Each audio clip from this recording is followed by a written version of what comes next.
What's up, Quarter Pounders, and welcome to Wave Powder Discovers Week in Review. We got some fun artists to talk about this week, so let's just jump into it.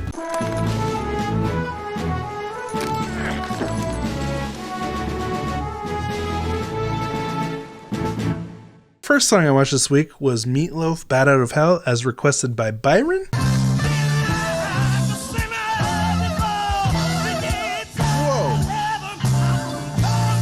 I really enjoyed this theatrical, charismatic performance. The instrumentation was really cool. I enjoyed that vintage, saturated classic rock tone, and then the linear composition, how the song kind of built up all the way through, but all that took a backseat to the act itself.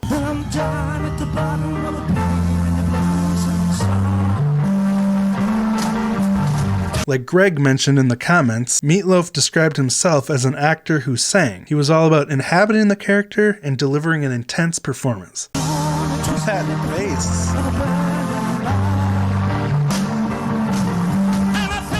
And that really sets him apart. Also, seeing the familiar mannerisms that remind me of Jack Black, but now I know that's where Jack Black got his inspiration from, was really cool. I was only 12 years old when School of Rock came out, and that had such a huge impact on me, and it's honestly probably why I'm here right now and why I love rock music, because that movie, it was life-changing for a 12-year-old, especially one who had never really been properly introduced to classic rock. In my live stream, people told me that Meatloaf played Jack Black's dad in Tenacious D, Pick of Destiny, and when I looked into it, actually Jack Black begged Meatloaf to be in that movie because he had taken so much inspiration from him, so that makes me even more ashamed that I'm just now discovering this fascinating world of Meatloaf. Next was a drum cover by a 6-year-old Chinese girl named Yi Yi, I hope I'm saying that right, and it was a cover of Tread the Waves by Yuki Su, recommended by Glen Black.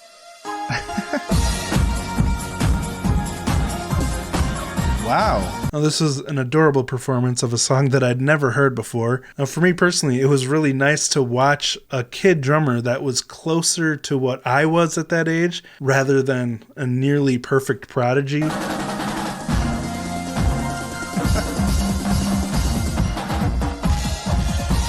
So this was a more relatable performance. And actually, after reviewing the oldest footage I have of me drumming,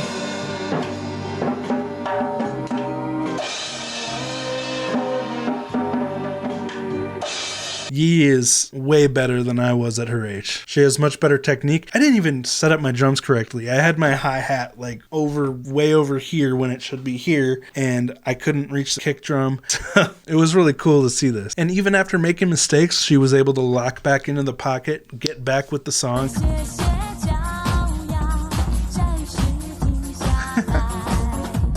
Which is a very important skill for a drummer to have. But overall, it was just a really heartwarming video of a girl who truly loves music and playing the drums. Next was HANABIE with We Love Sweets, and this was requested by both Rahim and Purple Dracos in the same day somehow.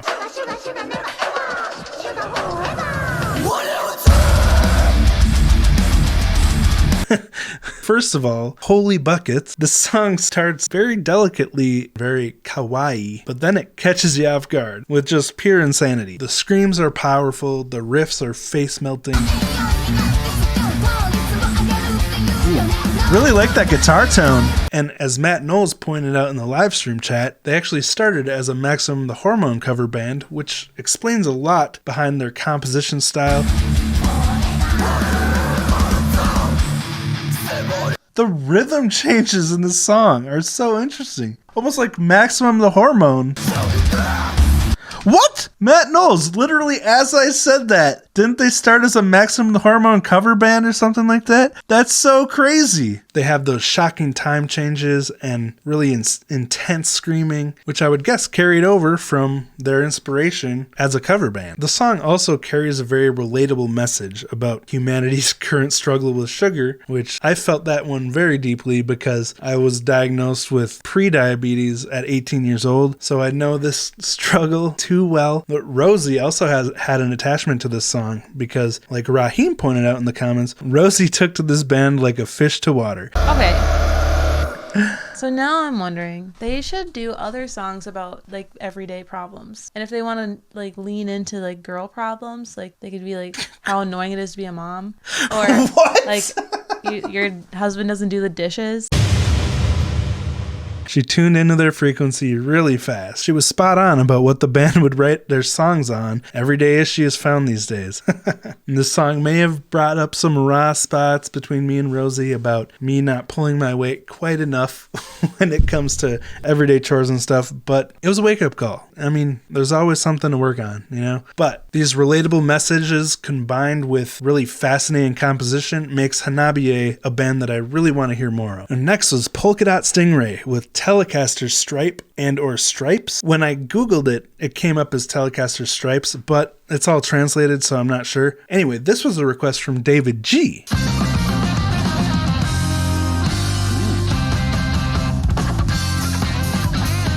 Now this one actually reminded me of one of my favorites from last week, Girlfriend, because of the wonderfully warm, woody guitar tones. And the mix of this song was like ear candy for rock and roll lovers. I love the way this song starts with full unison between the drums, guitars, and bass. They really grab your attention right away. The guitars also had this awesome funky edge, and the song had plenty of room to breathe in the spots where it was appropriate. Like in the first verse where it was just drums playing, all the other instruments backed off.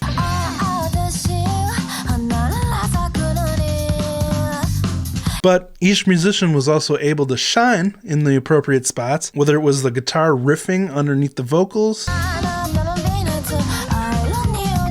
the cool drum fills, or the fun bass licks.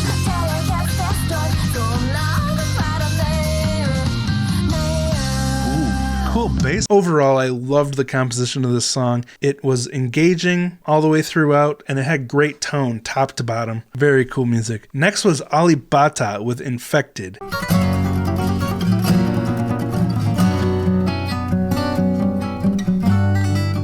Rizki let me know about this one. This was actually a new Alip upload. I think this is his most recent video still. And it was interesting to see this different side of Alip, because he was using 3 guitar tracks, whereas usually he blends a song down into one guitar, but this time he was only playing one thing at a time on each guitar and really creating a full sounding mix instead of the typical guitar gymnastics that he does. I loved the really cool licks he threw into the song, the guitar harmonies, the full sounding chords, and the way he still incorporated so many of his signature techniques into the arrangement.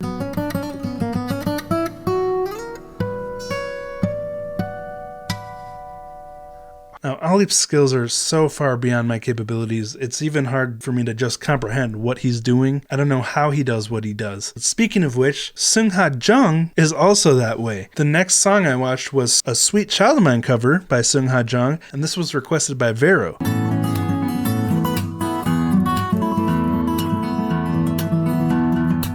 And now, this isn't the first acoustic fingerstyle cover I've heard of this song. I did watch Alip do his cover, but this was still a completely fresh and new experience.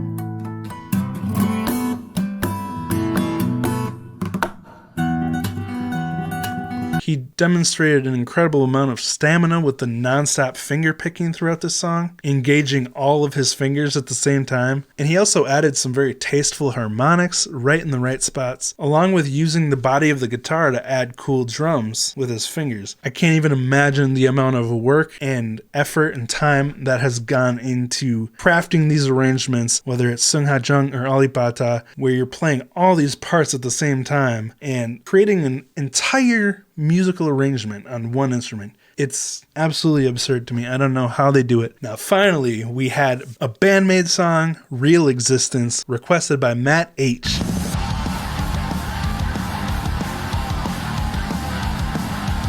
And I was shocked by how engaging and fascinating the composition of this song was, given where it was in their catalog, because it was, in the band's infancy from the standpoint of today. I think it was 2016, but it still had that constant build-up throughout the first and second verse with their pre-choruses and choruses and everything, where they make everything a bit more intense the second time around, making a nice build-up throughout. Then it led into an absolutely epic guitar part.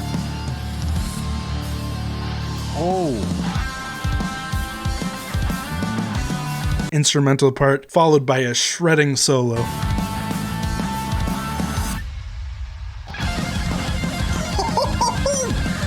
Misa had her cheeky little parts in there. Show me Misa! Where she threw some licks in, especially in the second verse. And Akane.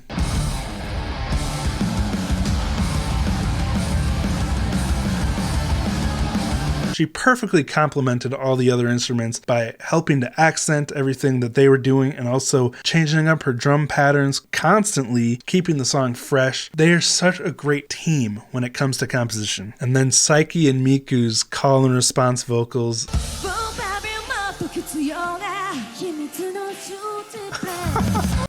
It was just a nice little starter kit for what they would go on to do in songs like Afterlife and Manners.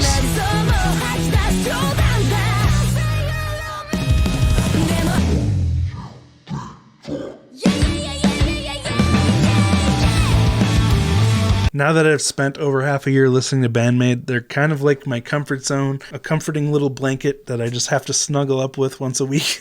Please don't take that out of context. Anyway, I'm almost going to be sad once I've heard all their music because discovering new BAND-MAID is so much fun and I'm kind of addicted to it. Anyway, that's all the songs I heard this week. So if you enjoyed this breakdown, pound like, go support all the artists that I talked about. I'll put all their links in the pinned comment below. I hope you discovered something new that you hadn't heard before. And speaking of which, if you haven't heard the interview I did with Daisy Pepper yet, be sure you check that out. I'll put a link to it below. She's a bassist/guitarist, has really interesting taste in music. We had a really interesting conversation. And also, this Sunday, I'll be streaming with Dikodek, Champ of Medium, and Ryan Mir. We're starting our new weekly podcast series where we talk Japanese music, so go tune into that as well. I'll put the link below. Thank you so much to all my patrons. If you'd like to make requests of the songs that will be in this video and that I react to, you can always join my Patreon, join my YouTube membership, or visit my website. Those are all always linked below. And that's where I'm going to wrap it up. Thanks for watching. I'll talk to you next time.